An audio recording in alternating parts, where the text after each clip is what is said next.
Again, another distinguishing character here is the grandiose themes and the heroic stature of the protagonist എന്നുള്ളത്. And എങ്ങനെയായിരിക്കണം, it deals with grand and heroic themes. That is what he talks about epic poetry.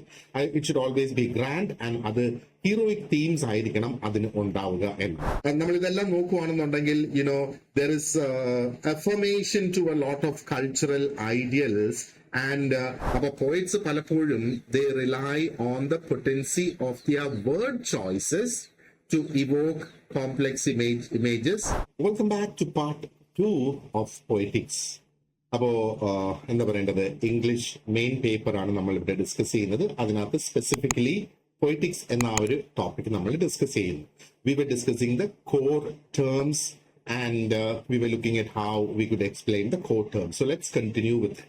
ഇനി നമുക്ക് നോക്കാനുള്ളത് അടുത്തത്, he talks about epic poetry. So epic poetry and അതിന്റെ specific ആയിട്ടുള്ള characteristic പറയുന്നത് it is by its length and the form of narrative എന്നുള്ളത്. So unlike tragedy, epic poetry is characterised by its length and അതിന്റെ ആ ഒരു narrative form. And എങ്ങനെയായിരിക്കണം, it deals with grand and heroic themes. That is what he talks about epic poetry. It should always be grand and other heroic themes ആയിരിക്കണം അതിന് ഉണ്ടാവുക എന്നാണ്. അപ്പോ എന്താ പറയണ്ടേ, ഇറ്റ് സ്ലൈറ്റ്ലി കോൺട്രാസ്റ്റ്, അല്ലെങ്കിൽ സ്ലൈറ്റ്ലി അല്ല, ശരിക്കും ഒരു കോൺട്രാസ്റ്റ് തന്നെയാണെന്ന് വേണമെങ്കിൽ നമുക്ക് പറയാം, with tragedy, to ideally illuminate its distinct characteristics and virtues. അതിനകത്താണ് ശരിക്കും ഈ ഒരു കോൺട്രാസ്റ്റ് വരുന്നത്. ഈ രണ്ട് ഫോംസും നമ്മൾ നോക്കുകയാണെന്നുണ്ടെങ്കിൽ it shares the same foundational principle of imitation അല്ലെങ്കിൽ മിമെസിസ് എന്ന് അദ്ദേഹം പറയുന്നത്. ഇപ്പം എപ്പിക് പോയട്രി ശരിക്കും നോക്കിയാൽ it diverges from tragedy in a lot of key aspects എന്നുള്ളത്. അപ്പോൾ ഒന്ന്, അതിന്റെ സ്കോപ്പിൽ അത് ഡിഫറെന്റ് ആണ്, അതിന്റെ നെറേറ്റീവ് ടെക്നിക്സ് ഡിഫറെന്റ് ആണ്, അതിന്റെ ആ ഒരു തിമാറ്റിക് കോണ്ടന്റ് ഡിഫറെന്റ് ആയിട്ട് അവിടെ വരുന്നത്. എന്താ ഈ ഡിസ്റ്റിങ്ഷൻസ് നമുക്കൊന്ന് എക്സ്പ്ലോർ ചെയ്യാം, so that we will try and understand the nature and what the appeal of the EPIC poetry should be. So the first thing that we will discuss is the length and the narrative form എന്നുള്ളത്. ഇപ്പം വളരെ prominent ആയിട്ട് അല്ലെങ്കിൽ most apparent difference between EPIC poetry and tragedy is the length and the manner of story telling എന്നുള്ളത്. ഇപ്പം EPIC points നോക്കുകയാണെന്നുണ്ടെങ്കിൽ they are മാർക്കഡ്ലി louder or long എന്ന് വേണമെങ്കിൽ നമുക്ക് പറയാം. വളരെ അധികം ലെങ്ത് ഉള്ള ഒന്നാണ്. And only then it can allow for a broader and more complex narrative. And this could ideally span over vast periods of time. And, this could also include a wide array of characters and ഇതിനകത്ത് തന്നെ sub പ്ലോട്ട്സും ഒരുപാട് അധികം വരാം എന്നാണ്. അപ്പൊ ഈ ഒരു extensive ആയിട്ടുള്ള ലെങ്ത്, എന്തിനാ ഒരു ലെങ്ത് അവിടെ വേണ്ടതെന്ന് ചോദിച്ചാൽ only then it can afford the epic poet the space to develop an intricate world and would also be able to dive into the backgrounds of characters. And എങ്കിൽ മാത്രമേ ആ ഒരു മൾട്ടിപ്പിൾ ത്രെഡ്സ് ഓഫ് ആക്ഷൻ അവിടെ detail ആയിട്ട് explore ചെയ്ത് പോകാനായിട്ട് കഴിയും. And that's the reason why he talks about the length and why it should be lengthy എന്നുള്ളത്. ആൻഡ് ഇതിന്റെ ആ ഒരു എപ്പിക് പോയട്രിയുടെ നെറേറ്റീവിന്റെ കാര്യം നോക്കുകയാണെന്നുണ്ടെങ്കിൽ mainly it is linear and expansive എന്നാണ്. ആൻഡ് പലപ്പോഴും it starts with medias res, അതായത് in the middle of things, അതാണ് അതിന്റെ ആ ഒരു ട്രാൻസ്ലേഷൻ എന്ന് പറയുന്നത്. And then there are various narrative techniques that are employed here. അതിനകത്ത് ഫ്ലാഷ് ബാക്ക് ആകാം, അല്ലെങ്കിൽ ഒരു ഡിഗ്രഷൻ ആകാം. And these techniques are used to fill in the background or even elaborate certain specific points എന്നോ. ഈ ഒരു നെറേറ്റീവ് സ്റ്റൈലിനകത്ത് വന്ന ആ ഒരു ഡിഫറൻസ് അവിടെ കണ്ടില്ലേ.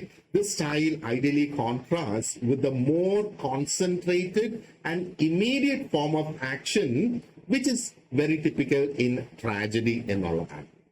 ഇപ്പൊ ട്രാജഡിയിൽ നമ്മൾ നോക്കുകയാണെന്നുണ്ടെങ്കിൽ the focus is on singular momentous events അല്ലെങ്കിൽ a series of events in the lives of the characters എന്നുള്ളതാണ്. Okay, and then he talks about the grand and heroic themes എന്നുള്ളത്. തീംസ് ഇതിനകത്ത് സെലക്ട് ചെയ്യുന്നത് ഗ്രാൻഡ് ആയിരിക്കണം, heroic ആയിരിക്കണം എന്നുള്ളത്. So again, another distinguishing character here is the grandiose themes and the heroic stature of the protagonist എന്നുള്ളതാണ്. അപ്പൊ common ആയിട്ട് നമ്മൾ നോക്കുവാണെന്നുണ്ടെങ്കിൽ ഒന്നുകിൽ എന്താ പറയണ്ട, it might be exploring monumental conflicts. ഈ മോണിമെന്റൽ കോൺഫ്ലിക്ട്സ് എന്ന് പറയുമ്പോഴത്തേക്ക് the conflicts that pit heroes against formidable force, and it could involve divine or even supernatural elements എന്നുള്ളത്. And these divine and supernatural elements can have significant consequences for the community or for the world at large എന്നുള്ള ഒരു രീതിയിൽ നമുക്കിതിനെ കാണാം. അപ്പൊ epic പോയിട്രിയുടെ themes നോക്കുവാണെന്നുണ്ടെങ്കിൽ it might include quests or sometimes even journeys of great importance. വളരെ common ആയിട്ട് നമ്മൾ കാണുന്നതാണ് battles between good and evil. Or it could be the pursuit of honor, pursuit of glory. ഇനി അതുമല്ല എങ്കിൽ it could be the exploration of human virtues and vices എന്നുള്ളത്. Okay, അപ്പോ ഈ എപ്പിക് പോയട്രിയിലെ ക്യാരക്ടേഴ്സ് നമ്മൾ നോക്കുവാണെന്നുണ്ടെങ്കിൽ എന്താ ഓഫൻ ഹീറോസ് അല്ലെങ്കിൽ demi God's ഒക്കെ ഇതിനകത്ത് ക്യാരക്ടേഴ്സ് ആയിട്ട് വരാം. അപ്പൊ അങ്ങനെ ആകുമ്പോഴത്തേക്ക് മാത്രമാണ് അതിനകത്ത് certain ideals like strength, courage, wisdom, morality ഇതൊക്കെ ഇവിടെ കൊണ്ടുവരാനായിട്ട് കഴിയുള്ളൂ. And their actions are usually on a scale which is far beyond the ordinary human experience. അപ്പോൾ these are things which are possible only probably by heroes or even demigods എന്നുള്ളതാണ്. അപ്പൊ ഇങ്ങനെയുള്ള ആ ഒരു ക്യാരക്ടേഴ്സിനെയും അവരുടെ ആ ഒരു അഡ്വെഞ്ചേഴ്സും ആണ് ഇതിനകത്ത് ശരിക്കും കണക്കാക്കുന്നത്. അപ്പോ epic poetry ideally addresses universal questions about faith, universal questions about free will, and it also looks into the nature of heroism and ultimately ആ ഒരു ഹ്യൂമൻ കണ്ടീഷനിലേക്ക് വന്നെത്തുന്നു എന്നുള്ളത്. അടുത്തത് he talks about the narrative technique and the style of epic poetry. അപ്പോ epic poetry ശരിക്കും വളരെ formal ആയിട്ടുള്ള ഒരു എലിവേറ്റഡ് ആയിട്ടുള്ള ഒരു സ്റ്റൈലാണ് ശരിക്കും അപ്ലൈ ചെയ്യുന്നത്. And this style should be suitable for its grand subjects and themes. നമുക്കറിയാം subjects are always very grand, noble subjects ആണ് ഇവിടെ ഒരു പക്ഷെ ചൂസ് ചെയ്യുന്നതെന്ന് വേണമെങ്കിൽ നമുക്ക് പറയാം. നമ്മൾ ഏൻഷ്യന്റ് ആയിട്ടുള്ള എപ്പിക്സിന്റെ കാര്യം നമ്മൾ നോക്കുവാണെന്നുണ്ടെങ്കിൽ there is a lot of dactylic hexameter that is used our ancient epics. For example, if you look at the invocation of the muse at the poem's outset, these are all hallmarks of the genre's stylistic tradition. അതിന്റെ ആ ഒരു എന്താ പറയുക, traditionally ഭയങ്കര stylistic ആയിട്ട് തന്നെ ഇത് വരിക എന്നുള്ളത്. Now, furthermore, epic poetry often includes speeches which are very lengthy എന്നുള്ളത്. ആൻഡ് വാരിയേഴ്സിനെ കുറിച്ചോ അല്ലെങ്കിൽ ഷിപ്സിനെ കുറിച്ചുള്ള കാറ്റലോഗ്സ് ഉണ്ടാകാം അതിനകത്ത്. ആൻഡ് വളരെ ഡീറ്റെയിൽഡ് ആയിട്ടുള്ള ഡിസ്ക്രിപ്ഷൻസ് ഉണ്ടാകും, ബാറ്റിൽ സീൻസ് അല്ലെങ്കിൽ ഡിവൈൻ ഇന്റർവെൻഷൻസിനെ കുറിച്ചൊക്കെ. അപ്പൊ ഇതൊക്കെ it is all they because all these things contribute to the expansive and the very descriptive nature and nature of the narrative എന്ന് വേണമെങ്കിൽ നമുക്ക് പറയാം. And narrative, and then if you look at the impact what it creates, if you look at the function and the impact of epic poetry, epic poetry ideally not only serves as a form of entertainment and a function the കാര്യം നോക്കുവാണെന്നുണ്ടെങ്കിൽ this is also a means of cultural and historical preservation എന്ന് വേണമെങ്കിൽ നമുക്ക് പറയാം. Okay, അപ്പോ ഈ ഒരു എന്താ പറയേണ്ടത്, അത് എന്തുകൊണ്ട് അങ്ങനെ പറയുന്നു എന്ന് ചോദിക്കുകയാണെങ്കിൽ it is transmitting the values, it is transmitting the myths, and there is also A collective memory of people across generation that are being transferred എന്ന് വേണമെങ്കിൽ നമുക്ക് പറയാം.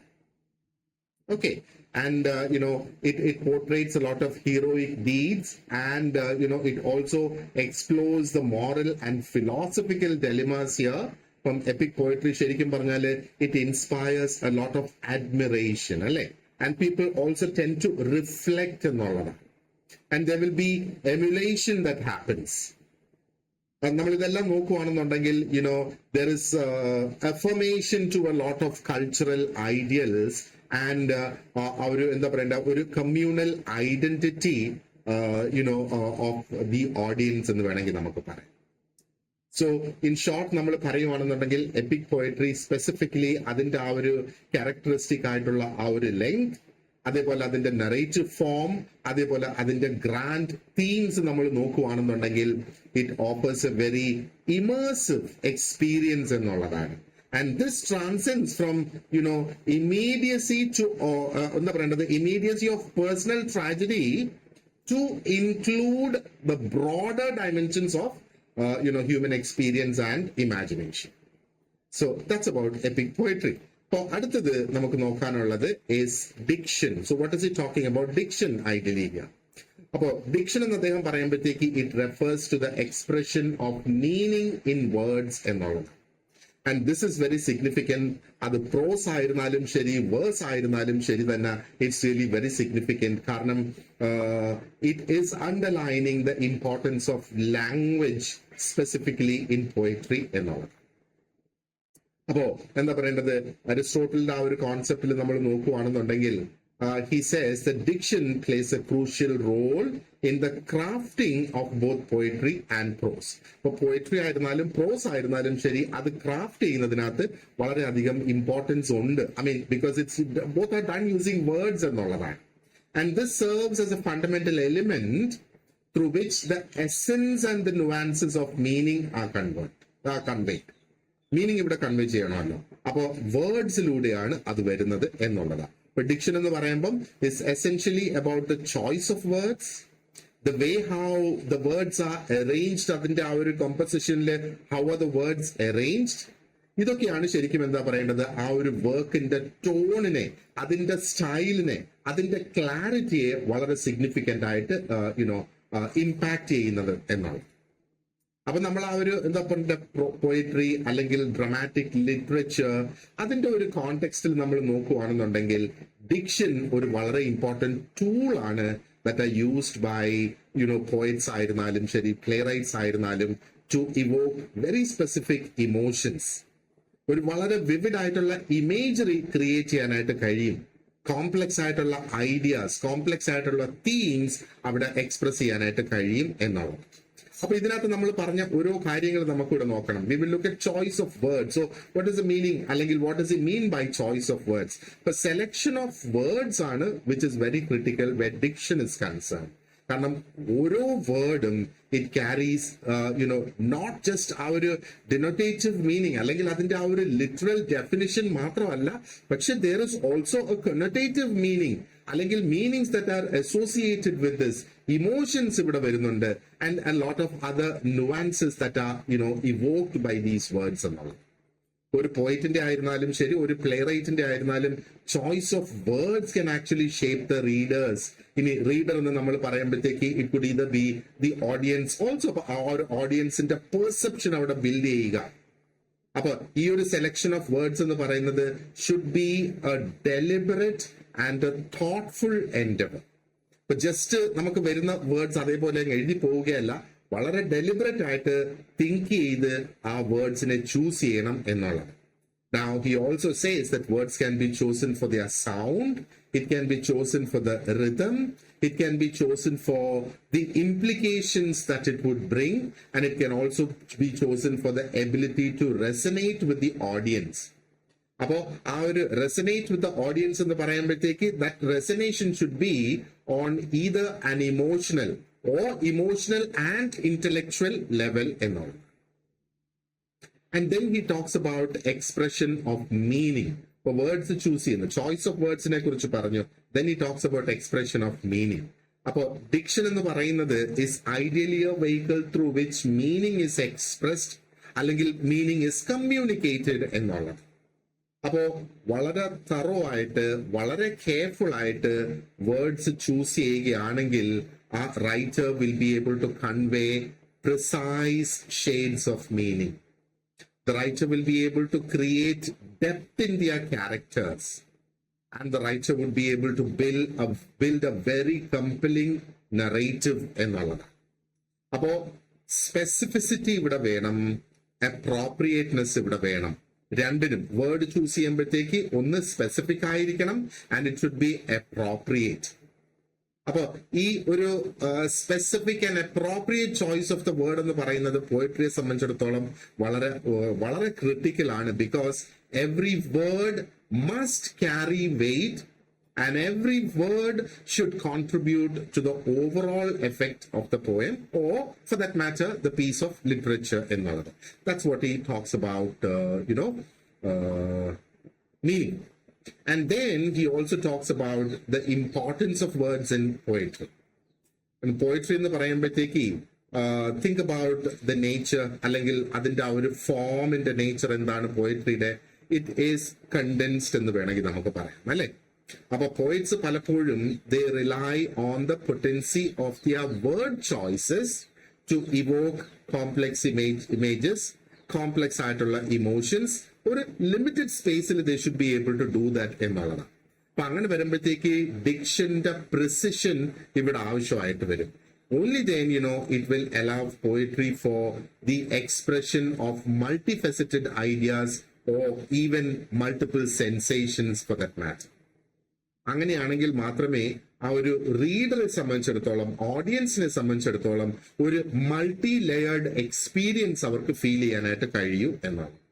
അപ്പോൾ he also says choice of words എന്ന് പറയുന്നത് using A word that is formal, colloquial, or it could even be an archaic word that is being used, അല്ലെങ്കിൽ ഒരു നിയോളജിസ്റ്റിക് word അവിടെ ഉപയോഗിക്കാം. അപ്പൊ അങ്ങനെ ഉപയോഗിക്കുമ്പോഴത്തേക്ക് it can actually dramatically alter the texture and the impact of the poem is what he goes on to say.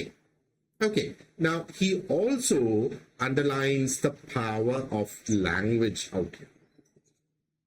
അപ്പൊ ഡിക്ഷനെ കുറിച്ച് അദ്ദേഹം പറയുമ്പോഴത്തേക്ക് is ideally talking about the power of language in art എന്നുള്ളത്. ഇപ്പൊ ലാംഗ്വേജ് എന്ന് പറയുമ്പോഴത്തേക്ക് just ഒരു medium for communication എന്നുള്ളതല്ല. Language itself is a form of art in itself. അതാണ് അദ്ദേഹം ശരിക്കും അവിടെ പറയുന്നത്. അപ്പോ through diction the poet is trying to manipulate language itself. അപ്പൊ ലാംഗ്വേജിനെ മാനിപ്പുലേറ്റ് ചെയ്യുമ്പോഴത്തേക്ക് ആ ലാംഗ്വേജിന്റെ കപ്പാസിറ്റി ആണ് അവിടെ റിവീൽ ചെയ്യുന്നത്. The language has the capacity to evoke emotion, to illustrate the truths, and even to capture the beauty and tragedy of human experience. അപ്പൊ language തന്നെ ഒരു ആർട്ട് എന്നുള്ള രീതിയിലാണ് അദ്ദേഹം അവിടെ പറയുന്നത്. പക്ഷേ ഈ ഒരു മാനിപ്പുലേഷൻ എന്ന് പറയുമ്പോഴത്തേക്ക് it requires A mastery of language. Mastery of language എന്ന് പറയുമ്പോൾ one should understand it's rhythms, the sounds, the meanings, and should be aware of the potential to move and also persuade out there. Okay, and finally he talks about the universal and cultural significance of language out here. അപ്പൊ എന്താ പറയേണ്ടത്, ആ ഡിക്ഷന്റെ സിഗ്നിഫിക്കേഷനെ കുറിച്ച് പറയുമ്പോൾ what he also says is that this extends beyond individual works of literature. അപ്പൊ what does it go beyond into? It is trying to reflect a broader cultural and linguistic context out here. അപ്പൊ poets use ചെയ്യുന്ന language, playwrights use ചെയ്യുന്ന language, ഇതൊക്കെ നമ്മൾ നോക്കുകയാണെന്നുണ്ടെങ്കിൽ it can provide a lot of insights into the values, the concerns and our aesthetic sensibilities of various other times എന്നുള്ളത്.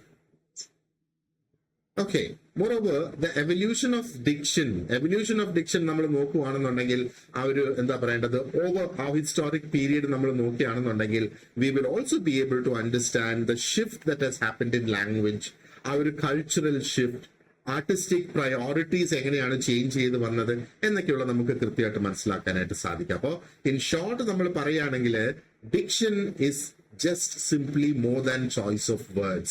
അത് വളരെ fundamental ആയിട്ടുള്ള ഒരു ആസ്പെക്ട് ആണ് ഇൻ ലിറ്ററേച്ചർ, അല്ലെങ്കിൽ ആ ഒരു ലിറ്റററി ആർട്ടിനകത്ത് നമ്മൾ ഉപയോഗിച്ചാൽ. I mean because it shapes the meaning, it evokes emotion and it also showcases the power of language എന്നാണ്. ഓക്കെ, സോ അടുത്തത് നമുക്ക് നോക്കാനുള്ളത് is the plot. So what has he told about the plot? He considers plot to be the soul of a tragedy. It's a soul of a tragedy. It emphasizes the arrangement of incidents from the beginning to the end in a very coherent manner എന്നുള്ളത്. അപ്പോൾ അദ്ദേഹത്തിന്റെ ആ പ്ലോട്ടിലുള്ള ഒരു emphasis stating that it is the soul of tragedy എന്നുള്ളത്, this itself shows the importance of how events should be structured within a narrative. അത് coherent ആയിരിക്കണം, ഒരു ഇമ്പാക്ട്ഫുൾ ആയിട്ടുള്ള ഒരു സ്റ്റോറി അവിടെ ജനറേറ്റ് ചെയ്യണം എന്നുള്ളതാണ്. ഇപ്പൊ പ്ലോട്ട് എന്ന് പറയുന്നത് isn't merely a sequence of events, പക്ഷേ അത് തന്നെയാണ് ആ ഒരു ഡ്രാമയുടെ ബാക്ക് ബോൺ എന്നുള്ളതാണ്. അപ്പോ ആ ഒരു ഡ്രാമയുടെ ബാക്ക് ബോൺ എന്ന് പറയുമ്പം it gives the direction, it gives the momentum and it gives meaning to what is being told. So the first point that he spoke about was saying that the structure of the plot എന്നുള്ളത്. അപ്പൊ structure of the plot നമ്മൾ നോക്കുകയാണെന്നുണ്ടെങ്കിൽ അവിടെ he refers to the careful arrangement of incidents, the careful arrangement of actions. I mean, ഇതെല്ലാം interconnected ആണ് അല്ലെ? Interconnected ആണ് മാത്രമല്ല, I mean interconnected in what way? എല്ലാത്തിനും ഒരു കോസ്റ്റ് ആൻഡ് എഫക്ട് റിലേഷൻ, ഒരു കോസ് ആൻഡ് എഫക്ട് റിലേഷൻഷിപ്പ് ആണ് ഇവിടെ വരുന്നതെന്ന് വേണമെങ്കിൽ നമുക്ക് പറയാം. സോ ഈ ഒരു ലോജിക്കൽ മീനിങ് ആയിട്ടുള്ള പ്രോഗ്രഷൻ ഓഫ് ഇവന്റ്സ് ആണ് ശരിക്കും എന്താ പറയേണ്ടത്, ആ ഒരു പ്ലോട്ടിനെ വ്യത്യസ്തമാക്കുന്നത്. ജസ്റ്റ് ഒരു മിയർ സീക്വൻസ് ഓഫ് ഹാപ്പനിങ്സ് അല്ല, വളരെ എന്താ പറയേണ്ടത്, കമ്പല്ലിംഗ് ആയിട്ടുള്ള ഒരു പ്ലോട്ടിനെ ആക്കി മാറ്റുന്നത് is the logical arrangement itself. അപ്പൊ ഇവിടെയൊക്കെയാണ് അദ്ദേഹം പറയുന്നതെന്ന് പറഞ്ഞാൽ ഈ പ്ലോട്ടിന്റെ സ്ട്രക്ചർ എന്ന് പറയുന്നത് അത് കംപ്ലീറ്റ് ആയിരിക്കണം, ഒരു ക്ലിയർ ബിഗിനിങ് ഉണ്ടാകണം, ഒരു മിഡിൽ ഉണ്ടാകണം, ഒരു എൻഡ് ഉണ്ടാകണം എന്നാണ്. And then it talks about the unity of action. അപ്പൊ ഇവിടെ എന്താണ് അദ്ദേഹം സ്ട്രെസ് ചെയ്യുന്നത്? യൂണിറ്റി ഓഫ് ആക്ഷൻ എന്ന് പറയുമ്പോഴത്തേക്ക് he means that the plot should focus on a single main action. ഇനി അല്ലെങ്കിൽ there should be a series of actions that are closely linked. ഇതിനകത്ത് സബ് പ്ലോട്ട്സ് ഉണ്ടാകാം, ഇതിനകത്ത് സെക്കൻഡറി നറേറ്റീവ്സ് ഉണ്ടാകാം, പക്ഷെ everything should contribute to the main action എന്നുള്ളത്. And then he talks about the coherence and the causality. അപ്പൊ coherence is very important here. ഇപ്പൊ events എന്ന് പറയുന്നത് ലോജിക്കലി അറേഞ്ച്ഡ് ആയിരിക്കണം, ലോജിക്കലി കണക്റ്റഡ് ആയിരിക്കണം, and it should also add to a sense of the cause എന്നുള്ളതാണ്. അപ്പം ആ പ്ലോട്ടിലെ ഓരോ ഇവന്റും should be a consequence of the previous one. അപ്പൊ അടുത്ത ഇവന്റ് എന്ന് പറയുന്നത് കഴിഞ്ഞ ഇവന്റിന്റെ കാരണം, ഐ മീൻ അതിന്റെ ഒരു കോൺസിക്വൻസ് ആയിട്ടാണ് അവിടെ വരുന്നത്. അങ്ങനെ നോക്കുമ്പോഴത്തേക്ക് it will lead to further events in a manner that it is both inevitable and at the same time it is surprising enough. And then he also talks about catharsis to through the plot. So what is he trying to say here? അപ്പൊ ആ ട്രാജഡിയുടെ ultimate aim എന്ന് പറയുന്നത് to Evoque പിറ്റി and ആ ഒരു fear in the audience എന്നുള്ളത് അല്ലേ. So that is what leads to catharsis. Catharsis എന്ന് പറയുമ്പം it's a purging or cleansing of these emotions എന്നുള്ളത്. ആ ഒരു പ്ലോട്ട് അൺഫോൾഡ് ചെയ്യുന്നതനുസരിച്ച് അതിന്റെ ആ ഒരു ടെൻഷൻ, ആ ഒരു climax and the resolution, okay, അങ്ങനെ വരുമ്പോഴത്തേക്കാണ് ഈ ഇമോഷൻസ് അവിടെ, അതായത് പിറ്റി ആയിരുന്നാലും ഫിയർ ആയിരുന്നാലും ദീസ് ഇമോഷൻസ് റൈസ് എന്ന്. അപ്പൊ ഇൻ ഷോർട്ട് നമ്മൾ പറയുവാണെന്നുണ്ടെങ്കിൽ എന്താ പറയണ്ട, പ്ലോട്ട് ശരിക്കും അരിസ്റ്റോട്ടലിന്റെ ആ ഒരു പോയറ്റിക്സില് ഇത് ജസ്റ്റ് ആ ഒരു സ്റ്റോറി അല്ല. It's not just about the story, but it is about how the story is being told എന്നുള്ളത്. Alright, so we will wind up this part of the video here and we'll continue with the rest in the next part. Thank you very much for watching this part. Please continue to the next part. We will discuss a few more terms out in the next part. Have a great day.